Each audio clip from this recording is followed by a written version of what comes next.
നിസ്സാരമായിട്ട് മാറ്റുന്ന ചില വിദ്യകളുണ്ട്. അത് നോക്കാം, കൂടുതൽ ഡിസ്റ്റർബ് ചെയ്യാൻ.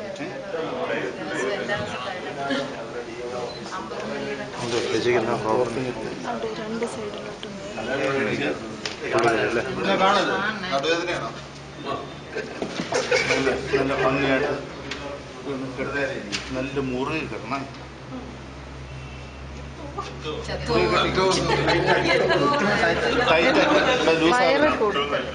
ലൂസാകരുത്, ടൈറ്റായിട്ട്.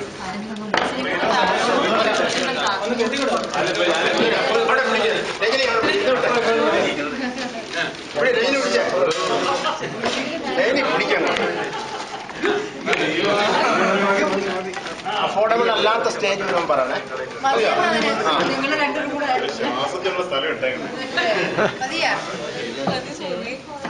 നല്ലോണം മുറി പിടിച്ചോട്ടെ. വിചാരിച്ച് അങ്ങേരി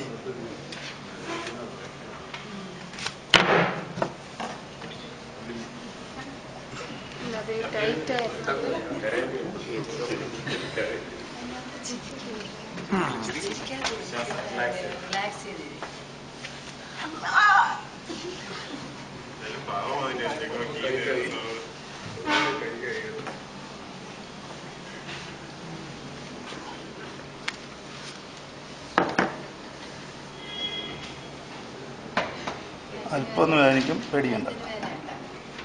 കഴുത്തിനുണ്ട് വേദന, അതിപ്പം മാറും.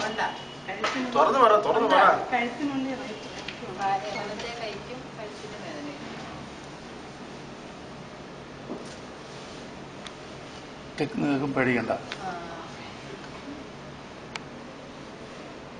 ബലം കൊടുക്കരുത്. കൈ രണ്ടും പൊക്ക്, കൈ പൊക്ക്. ശ്വാസം പിടി, ശ്വാസം പിടി, പിടി, ശ്വാസം പിടി.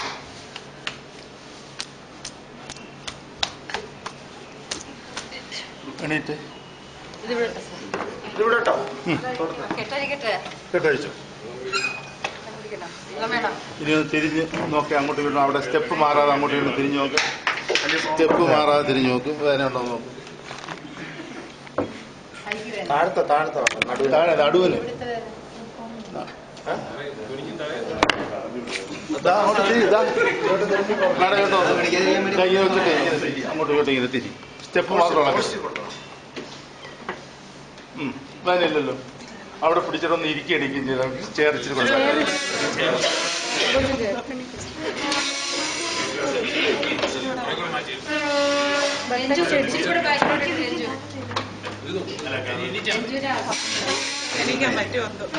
പിന്നെന്ത് ഇവിടെ പിടിച്ച് ഞാൻ ചുമ്മാ പിടിച്ച് ഇനി എണീറ്റോ. എന്താ പറ്റാത്ത? ഇനിയിപ്പോ വേദന എവിടെയെങ്കിലും ഉണ്ടോ? ഇരുന്നോ, കൈ കുത്താതെ ഇരുന്നോ. എണീറ്റോ. വേദന എവിടെയെങ്കിലും ഉണ്ടോ ഇപ്പോഴും? ഇല്ല. ഇവിടെ കഴുത്തിലെ കൈക്കാനോ പ്രശ്നമായിരുന്നു. കൈപ്പ് ഫ്രീ ആയോ? ഇനി കാലുണ്ടല്ലേ, അതും കൂടെ നിർത്തുകളെ. നമുക്ക് ഇപ്പൊ തന്നെ വെയിറ്റ് എടുക്കാം.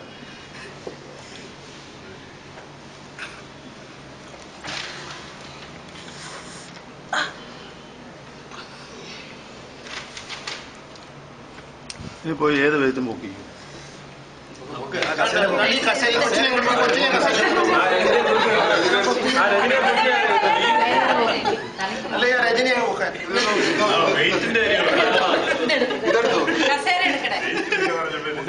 പ്രവേണം പോക്ക്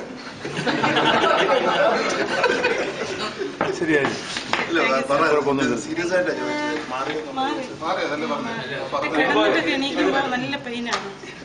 എക്സസൈസ് രാവിലെ എണീറ്റ് എക്സസൈസ് ചെയ്യണം, അല്ലെങ്കിൽ ബെഡ് കിടന്നുകൊണ്ട് എക്സസൈസ് ചെയ്യണം. അതായത് ഞാൻ കാണിച്ചത് 1 2 3 4 ട്വിസ്റ്റ് ചെയ്ത് ഇവിടെ 1 2 3 4 ഇങ്ങനെ ട്വിസ്റ്റ് ചെയ്യണം.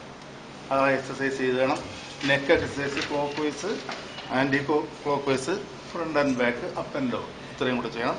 ഷോൾഡറിന് രണ്ടും ക്ലോക്ക് വൈസ് ആൻഡ് ഇത്ര എക്സസൈസ് ചെയ്താൽ മതി. പിന്നെ ഉണ്ടാകത്തില്ല. എക്സസൈസ് എടുക്കണം.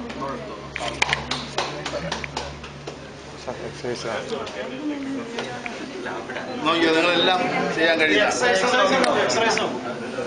ബെഡിൽ കിടന്നുകൊണ്ട് മതി. 1 2 3 4. ഈ ട്വിസ്റ്റിംഗ് ആണ് ഏറ്റവും പ്രധാനം. സോക്കറ്റിനകത്ത് ഇത് ബോൾ കിടന്ന് ഇങ്ങനെ കറങ്ങണം. 1 2 3 4 1 2 3 4. അത് ഈ ഷോൾഡർ പെയിൻ ഉള്ളവർക്ക്, ഇവിടെ ഹിപ്പിന് ജോയിന്റ് പെയിൻ ഉള്ളവർക്ക്. പിന്നീട് നെക്ക് സ്പോണ്ടിലൈറ്റിസ്, സ്പോണ്ടിലോസിസ് 1 2 3 4 1 2 3 4. പിന്നെ ഷോൾഡർ പെയിൻ ഉള്ളവർക്ക് clockwise, anticlockwise. നെക്കിന് clockwise, anticlockwise. Front and back ഡാൻസുകാർ കാണിക്കുന്നതാണ്. Front and back up and down ഇവിടെ ടച്ച് ചെയ്യാം. അത്രേ.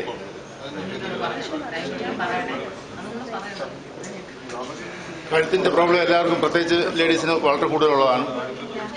അപ്പൊ അതിന് നിങ്ങൾ കണ്ടിരിക്കാൻ കോളർ ഇട്ടുകൊണ്ട് നടക്കുന്നത്. 3 മാസം 6 മാസം കോളർ ഒരു കോളർ കൂടെ ഉണ്ട്.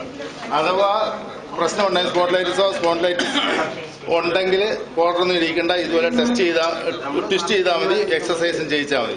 ട്വിസ്റ്റ് ചെയ്ത് വരിവെടുത്ത് കഴിഞ്ഞാൽ ടിക് ടിക്കുന്ന ബാലൻസ് ചെയ്ത് കഴിഞ്ഞാൽ പിന്നെ പ്രശ്നം ഉണ്ടാകത്തില്ല. ഒരു പക്ഷേ വേണ്ടി വന്നാൽ കുറെ സിവിയർ ആണെങ്കിൽ ഒന്നും കൂടെ ട്രാക്ഷൻ ചെയ്യണം. അതിന് തോർത്ത് മതി ട്രാക്ഷൻ, കെട്ടിയൊന്നും ഇട്ടേക്കേണ്ട കാര്യമില്ല.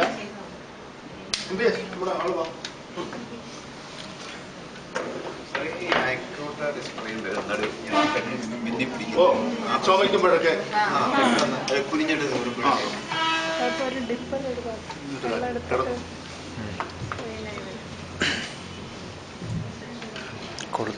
ബോഡി ബാലൻസ് ചെയ്ത് കിടത്തണം. കറക്റ്റായിട്ട് ബോഡി ബാലൻസ് ചെയ്ത് കിടത്തിട്ട് ബാക്കിൽ വന്നിട്ട് ഈ തുണി കഴുത്തിൽ മുറുകിപ്പോയാൽ ചത്തുപോകും. അതുകൊണ്ട് ഈ താടിയിൽ മാത്രമേ തുണി ഇടാവൂ. ശ്രദ്ധിച്ച് വേണം അത് കൈകാര്യം ചെയ്യാൻ. ഒരു കാരണവശാലും ബാക്കിൽ ട്രാക്ഷൻ വലിക്കുന്നുണ്ടെങ്കിൽ ഈ തുണി ഇവിടെ കുരുങ്ങരുത്. താടിയിൽ മാത്രം കോൺസെൻട്രേറ്റ് ചെയ്ത് വലിക്കണം. ഈ സൈഡിൽ രണ്ടിടവും ബലമായി പിടിക്കണം. എന്നാലേ ഇതിങ്ങോട്ട് വലിഞ്ഞു വരും. അവിടെ ആരെങ്കിലും കാലെ പിടിച്ചോ? അപ്പൊ ഇങ്ങോട്ട് ആ നെർവ് സിസ്റ്റം ഒക്കെ വലിഞ്ഞിട്ടുണ്ട്.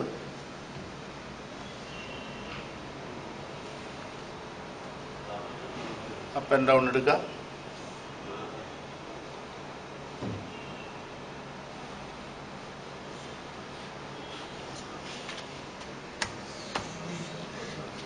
അത്രയും ചെയ്യുമ്പോൾ കറക്റ്റ് ആയിട്ട്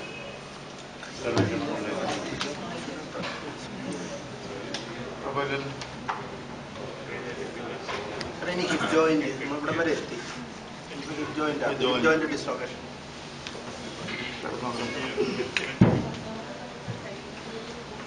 ഇത് വാള് ചിലപ്പോൾ അങ്ങ് ഔട്ടായി കിടക്കും. ചിലപ്പോൾ അതിൽ തന്നെ സോക്കറ്റിനകത്ത് തന്നെ ഇങ്ങനെ സ്ലിപ്പ് ചെയ്ത് കുറച്ച് മാറിയിരിക്കും. ചിലപ്പോൾ അങ്ങ് കംപ്ലീറ്റ് ഔട്ടാവും. ചിലപ്പോൾ ഉള്ളോട്ടങ്ങ് കയറും. ഇത്ര ഇതിനകത്ത് സംഭവിക്കാം. ഉള്ളോട്ട് കയറണമെങ്കിൽ അത് ഇവിടെ നീര് കയറിയും വരും. ഇവിടുത്തെ ഭയങ്കര നീരായിരിക്കും. സ്ലിപ്പ് ചെയ്തിരിക്കുകയാണെങ്കിൽ ആള് കോടി നടക്കത്തുള്ളൂ, ഇങ്ങനെ നടക്കത്തുള്ളൂ. ഒരു സൈഡ് ഇങ്ങനെ തള്ളിയിരിക്കും. അത് പരിശോധിച്ചിട്ട് കറക്റ്റ് പൊസിഷൻ വെച്ചിട്ട് കാലിങ്ങനെ വെച്ച്, ഇപ്പം പുറത്തോട്ടിരിക്കുകയാണെങ്കിൽ കാല് പതുക്കെ ഇങ്ങനെ ഉയർത്തി നമ്മൾ കൊണ്ടുവന്ന് ഇങ്ങനെ ഷോൾഡറിൽ വെച്ചിട്ട് ഇവിടെ പൊസിഷൻ ചിലപ്പോൾ ഇങ്ങോട്ട് മാറിയോ ആ ബാളിന്റെ പൊസിഷൻ കറക്റ്റായിട്ട് പിടിച്ച് നോക്കണം. പിടിച്ചാൽ അറിയാം. ഇവിടെ ഇങ്ങോട്ട് തിരിക്കുന്നതും ഇവിടെ തട്ടുന്ന ഒരുമിച്ചു. അപ്പോൾ അകത്ത് വീണു. എന്നിട്ട് പരിവെടുത്ത് ഇനി കായ് അകത്ത് വീണോ ഇല്ലയോ എന്ന് അറിയാൻ വേണ്ടി ഇങ്ങനെ പൊക്കി ഇട്ടാവും. ബാൻഡേജ് ചെയ്യണം. ഇത് കഴിഞ്ഞിട്ട് ക്രോസ് ബാൻഡേജ് ചെയ്ത് മുറിവെണ്ണ ധാര കോരി അതിനോട്ട് കയറിഞ്ഞാൽ മുറിവെണ്ണ ധാര കോര. 10-20 ദിവസം റെസ്റ്റ് എടുക്കാം. ട്രാക്ഷൻ വേണമെങ്കിൽ ഇങ്ങനെ ഉയർത്തി വെച്ച് ഹാർട്ടിൽ വന്നിട്ട് ഉയർത്തി വെച്ച് ഇവിടെ ഒരു വെയിറ്റ് തൂക്കി അല്ലെങ്കിൽ ജനലിലെ വലിച്ചു കെട്ടി ഇങ്ങനെ കിടത്തി, അല്ലെങ്കിൽ കട്ടിലിൻ്റെ കാലിൻ്റെ മുകളിൽ കെട്ടി ഇങ്ങനെ ഇട്ടേക്കാം. ഇവിടെ മൂവ്മെൻറ്റ് വരരുതെന്നുള്ളതാണ് അതിൻ്റെ ഉദ്ദേശം. ആ ട്രാക്ഷൻ നടക്കും, മൂവ്മെൻറ്റ് വരരുത്. അപ്പോൾ അത് ശരിയാകും. ഇനി ഇത് അകത്തോട്ട് കയറിയിരിക്കുകയാണെങ്കിൽ നീറ്റ് ചെന്നേക്കാൻ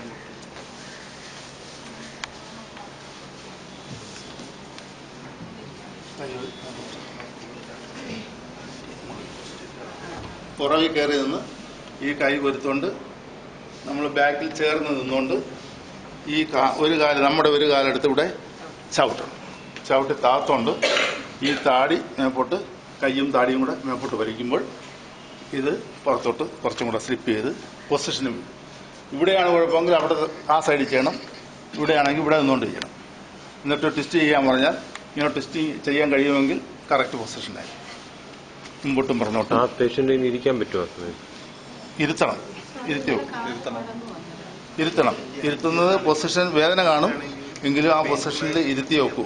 ഈ ബോൾ ആ സോക്കറ്റിന് നേരെ കൊണ്ട് വെക്കണം, എന്നാലേ അത് പുഷ് ചെയ്ത് അകത്ത് പോകത്തുള്ളൂ. അല്ലെങ്കിൽ തെന്നി മാറി അപ്പുറം ഇരിക്കും, കൂടുതൽ വേദനയായിരിക്കും.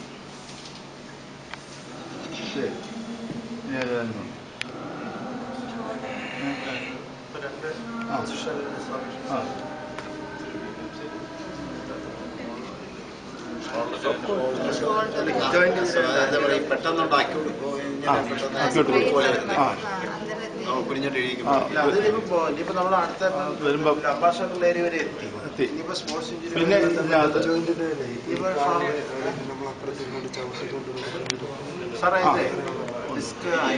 ഒന്നിന് തന്നെ ഒരു കാര്യത്തിന് 2-3 തരത്തിലുള്ള മറുപടിയുണ്ട്, പലതരത്തിലുണ്ട്. അതിൽ നോക്കിയിട്ട് അതിന്റെ കറക്റ്റ് പൊസിഷൻ ഏത് ചെയ്താൽ അത് നമ്മൾ ഗസ് ചെയ്യുക, ഏത് ചെയ്താൽ രക്ഷപ്പെടുമെന്ന് നമ്മൾ ഗസ് ചെയ്യുക. അങ്ങനെ ഒരു ഇൻറ്റ്യൂഷൻ വരികയാണ് സാധാരണ. എന്തോ ഡിസ്ക് പ്രൊലാപ്സ് നടത്തും. ചെറിയ സിമ്പിൾ ആണെങ്കിൽ ഇങ്ങനെ എത്തിയിട്ട് കൈ മുകളിലോട്ട് ദൂരെ നിന്ന് ഒരു 3 സ്റ്റെപ്പ് ബാക്കിൽ നിന്നിട്ട് കാല് മുടക്കി ഈ സെന്ററിൽ അടി കൊടുത്തു കഴിഞ്ഞാൽ സാധാരണ ഇതിനുള്ള കറക്റ്റായിട്ട് കൈ ഉയർത്തണം, ഒരു കൈ രണ്ടും ഉയർത്തിയിരിക്കണം. ബാക്ക് ബോൺ സ്ട്രൈറ്റ് ആയിട്ടിരിക്കാൻ വേണ്ടിയാണ്. കാല് മുടക്കിയിട്ട് ദൂരെ നിന്ന് സ്റ്റെപ്പ് ചെയ്ത് വന്നിട്ട് ഒറ്റയാടി കാലിന്റെ ഈ സെന്റർ നോക്കി കാല് വെച്ച് ഞാൻ ഇവിടെ സൗകര്യം ഇല്ലാത്തതുകൊണ്ട്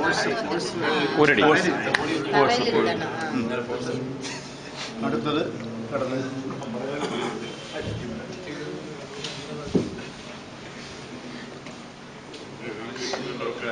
നേരത്തെ ചോദിച്ചു വെച്ചില്ലേ ചുമയ്ക്കുമ്പോഴൊക്കെ. അപ്പം ഇത് കറക്റ്റ് സെന്ററിൽ ലംബാർ L4 L5 ആയിരിക്കും മിക്കവാറും വരുന്നത്. L4 L5 ആയിരിക്കും. ആ L4 L5 ടച്ച് ചെയ്യത്തക്കൊണ്ട് അതിന്റെ അത് സെന്ററിൽ വരത്തക്കൊണ്ട് ഈ പാഡ് വെച്ചിട്ട് മടക്കും.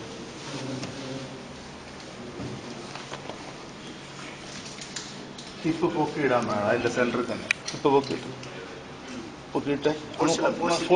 ഫോഴ്സ് അങ്ങിട് അതിനകത്ത് ഇത് ചെയ്യിക്കുക. അതിനുശേഷം ഒരു തോർത്തിന് അടിയിലൂടെ കയറ്റിയിട്ട് 2 പേര് ഒരുമിച്ച് ഈ ഉയർന്നു വന്നതിന് ശേഷം മാക്സിമം ഉയർത്തിയതിന് ശേഷം നമ്മൾ ഒരു 2 ഇഞ്ചും കൂടെ ഒരേ സമയത്ത് അങ്ങ് ചെയ്യുക, ഉയർത്തുക. അവർ മാക്സിമം ഉയർത്തിയിരിക്കുക, ഇങ്ങനെ നമ്മൾ ഒന്നും കൂടെ അങ്ങ് ഉയർത്തുക. ഒറ്റയ്ക്ക് പറ്റത്തില്ല സാർ? ഒറ്റയ്ക്ക് പറ്റത്തില്ല, ഒരു സൈഡിലല്ലേ. അല്ല, നടുക്കൂടെ പറ്റത്തില്ല, ഒക്കത്തില്ല. ഇത് 2 പേര് ഒരുമിച്ച് അങ്ങനെ പൊക്കത്തില്ല. ഇത് മിക്കവാറും 3 പ്രാവശ്യം ചെയ്യുമ്പോൾ കറക്റ്റ് ആവും. അടുപ്പിച്ച് നോക്കണം. ഈ എന്നാലേ ഇത് ആ ഗ്രൗണ്ടിൽ ഇരിക്കത്തുള്ളൂ. അപ്പൊ ഇത് മാക്സിമം അവർ ഉയർത്തിയിരിക്കുകയാണ്. അപ്പൊ അതിൽ നിന്ന് 1 ഡിഗ്രിയും കൂടെ നമ്മൾ പെട്ടെന്നൊരു ട്വിസ്റ്റ് ചെയ്യുമ്പോഴേക്ക് ഇത് ഓട്ടോമാറ്റിക്കായിട്ട് ഇങ്ങനെ ഒരു വൈബ്രേഷൻ, ആ വൈബ്രേഷൻ കൂടി ഡിസ്ക് അറേഞ്ച് ചെയ്തോളും, ബോഡി തന്നെ അങ്ങ് അറേഞ്ച് ചെയ്തോളും.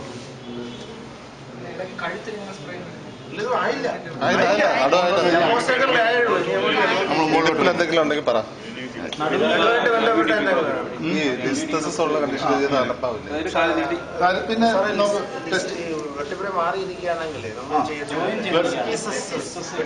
അതിപ്പോ വെട്ടിപ്പിട മാറിയിരിക്കുകയാണെങ്കിൽ നമ്മൾ ഏത് ഭാഗത്തേക്ക് എങ്ങനെ മാറിയിരിക്കുന്നു നമ്മൾ ഐഡന്റിഫൈ ചെയ്യണം. അത് നോക്കി ബാക്ക് ഞാൻ പറഞ്ഞില്ലേ, ബാക്കിൽ നോക്കിയാൽ അറിയാം വെട്ടിപ്പിട മാറിയത്. ആ ഷാലോനസ് കുഴിയുണ്ടോ 2 എന്താ ഘടിക തരണം.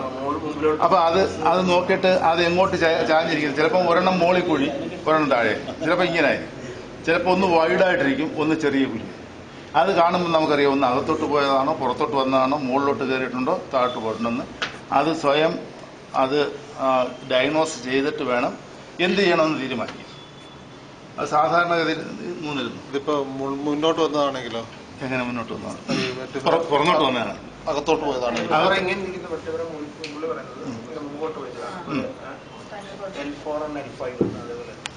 ഇതിപ്പം ഒരു സൈഡ് കൊണ്ടും L4 L5 ഒരു സൈഡ് കൊണ്ട് മുന്നോട്ടെന്ന് പറഞ്ഞാൽ അകത്തോട്ടെന്നല്ലേ? അകത്തോട്ട് വന്നതാണെങ്കിൽ ഈ കാല് ഉയർത്തുക, ആ സൈഡിലെ കാല് ഉയർത്തിയിട്ട് ഇത് ബെൻഡ് ചെയ്യുക.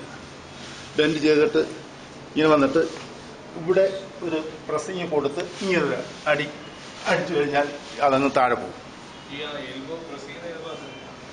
നമ്മൾ ഈ എൽബോ പോയിന്റ് കൊണ്ട് ആ പെൽവിക് ബോണിന്റെ അതിന്റെ സെന്ററിൽ വെച്ച് അമർത്തിയിട്ട് ഇങ്ങനെ ടെസ്റ്റ് ചെയ്യും. ഇങ്ങനെ ടെസ്റ്റ് ചെയ്തിട്ട് ഇവിടെ താഴത്തെയും ഈ ടെസ്റ്റിങ് ഒരുമിച്ചായിരിക്കും. അപ്പൊ അത് ഓർഡറിൽ വീഴും.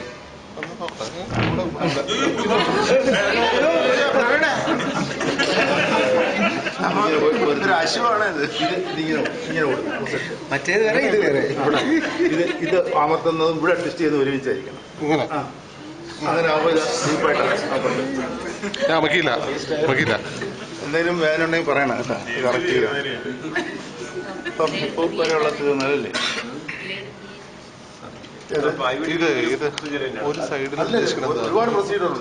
ഞാനിപ്പോ ഓരോന്ന് കാണിക്കുന്നെങ്കിലും സിമ്പിൾ ആയിട്ടുള്ള കാണിക്കുന്ന വേറെ പല പ്രൊസീജിയർ ഉണ്ട്. അതിന്റെ കറക്റ്റാണ് ചെയ്യുന്നത്. ഞാൻ ഇവിടെ ഉണ്ടല്ലോ, അതുകൊണ്ട് പേടിക്കയില്ല. എങ്ങനെ ചെയ്താലും നമുക്ക് പ്രശ്നമുണ്ടെങ്കിൽ എന്നിട്ട് ഇത് ബാലൻസ് ചെയ്യുന്നതെന്ന് നോക്കിയാൽ ഈ ഹൈറ്റ് ഉയർത്തുന്നത് ബാലൻസ് ചെയ്തെന്ന് നോക്കിയാലും അതുപോലെ ഇത് ഇങ്ങനെ മടക്കിയിട്ട് ഇങ്ങോട്ട് ബെൻഡ് ചെയ്തിട്ട് ഇങ്ങനെ എറിയാനും ശ്രമിച്ചാൽ കറക്റ്റ് ആവുമെങ്കിൽ അത് ശരിയായി.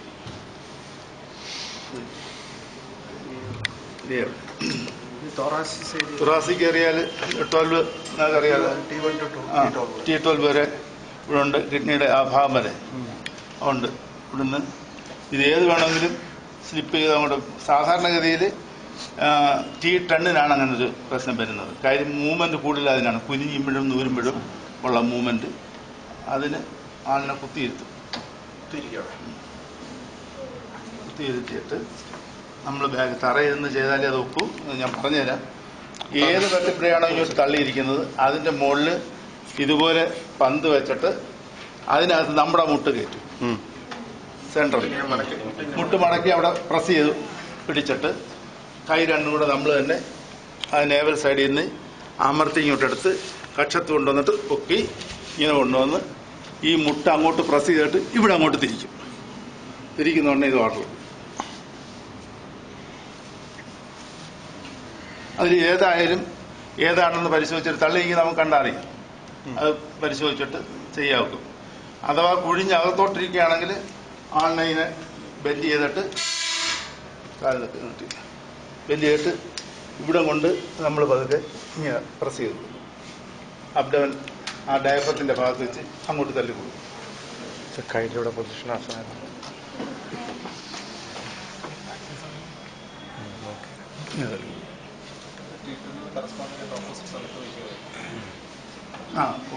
പൊസിഷൻ ഏത് അതിന്റെ ഓപ്പോസിറ്റ്.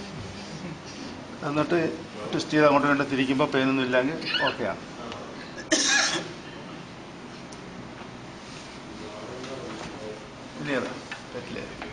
അല്ല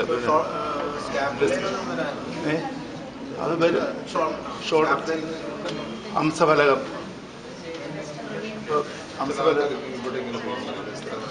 ഇവിടെ ഇതിൻ്റെ ഇടയ്ക്ക് ഇവിടെ ഹംസഫലകം എന്ന് പറഞ്ഞാൽ ഫലകത്തിന്റെ സെൻട്രൽ ഭാഗത്ത് നെയർ സിസ്റ്റം ഉണ്ട്. ഒരു ടെൻഡനും അവിടെ ഉണ്ട്. അതിലായിരിക്കും പെയിൻ വരുന്നത്. ഇങ്ങനെ രണ്ട് കൈയും ഒരുപോലെ ഇങ്ങനെ വയ്ക്കുക, നിവർത്തിയിരിക്കുക. ഇവിടെ ഒരാളെ സപ്പോർട്ട് ചെയ്ത് പിടിക്കുക. എന്നിട്ട് അവിടെ സെൻട്രൽ പിടിക്കുക. ഇങ്ങനെ കറക്റ്റ് പൊസിഷൻ വെച്ചിട്ട് ഇങ്ങനെ ഒരു അടിയും. അപ്പോൾ ഇത് കറക്റ്റ് പൊസിഷൻ.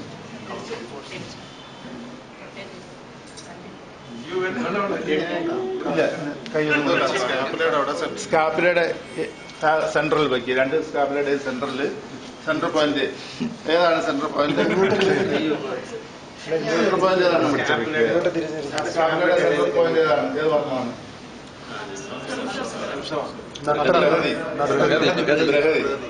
അതിനകത്ത് നമ്മൾ കൈമുട്ട് കൊടുക്കണം. കൊടുത്തിട്ട് ഇപ്പുറത്തെ ഒരാൾ ബാലൻസ് ചെയ്ത് നിന്നിട്ട് അങ്ങോട്ട് തട്ടുക. അവിടെ ഇങ്ങോട്ടാണ് ഫോഴ്സ്, ഈ ഡയറക്ഷൻ. അതെ, കൗണ്ടർ ഫോഴ്സ് അങ്ങോട്ട് കൊടുക്കുമ്പോൾ കറക്റ്റ് പൊസിഷൻ. പിന്നെ ഇവിടെ ഒരു കൊളുത്തുണ്ട്. അതിനകത്താണ് സ്റ്റാപ്ലയുടെ ഇവിടെ വന്ന് അത് കിടന്നതിന് ശേഷം അത് ചിലപ്പോൾ അങ്ങോട്ടും ഇങ്ങോട്ടും നീങ്ങിയിരിക്കുകയാണെങ്കിൽ കിടത്തിയിട്ട് ഇങ്ങനെ കുറിച്ച് ഇങ്ങോട്ട് വെച്ചിട്ട് ഇവിടുന്ന് അങ്ങോട്ട് ഫോഴ്സും ഇത് ഇങ്ങോട്ടുമായിട്ട് ഇങ്ങനെ ഇങ്ങനെ തട്ടുക. സൈമൾട്ടേനിയസ് തട്ടുക. അത് അപ്പുറവും ഇപ്പുറവും ഒരുപോലെ ചെയ്യാം.